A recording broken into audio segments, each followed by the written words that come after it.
There's been more and more articles out about, the 60/40 model's dead. And what's interesting is that just 3 months ago, we were talking about here on the show that there's this kind of conversation out there by some of the big guys in the financial marketplace, Jeff Gundlach, BlackRock, others, saying, well, you should ditch your 60/40 and do 60% stocks and then have the other 40% in gold and Bitcoin. And then Bitcoin has absolutely decimated you. The problem that I think we're getting into in terms of the 60/40 allocation is a bit of history. People are expecting bonds to generate these outsized rates of return, but we were going from 6 and 7 and 8% interest rates down to near zero. So you had a lot of capital appreciation on your bond side of your portfolio, but your portfolio is not built for bonds to generate a capital appreciation. The bonds are there to create an offset of risk, lower volatility, and create income and preserve your capital because bonds pay off in maturity. But we've kind of gotten into this period over the last 20 years where it's like, I could buy bonds and make stock-like returns, but that was never supposed to happen. And it's not going to happen in the future because we're now down to where interest rates are trading where economic growth and inflation are. So there's not a lot of room to move lower from here, but they're probably not going to be moving up from here either. So you're now going to start to revert back to a 60/40 allocation of what it was meant to be, which is to provide stability, lower volatility, and income. That's exactly. And it's interesting that we're hearing things like this when stock valuations are at or near record highs,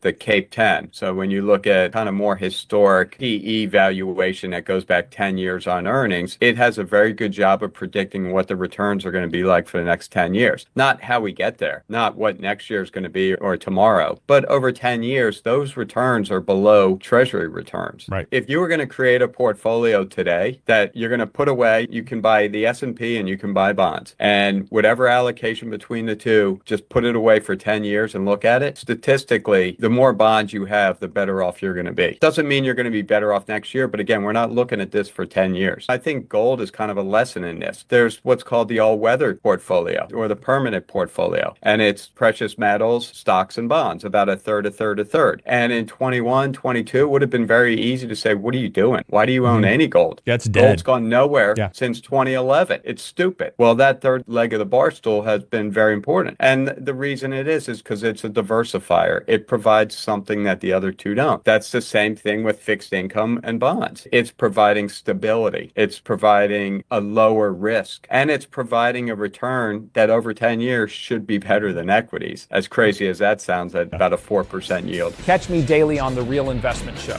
The link is in the description.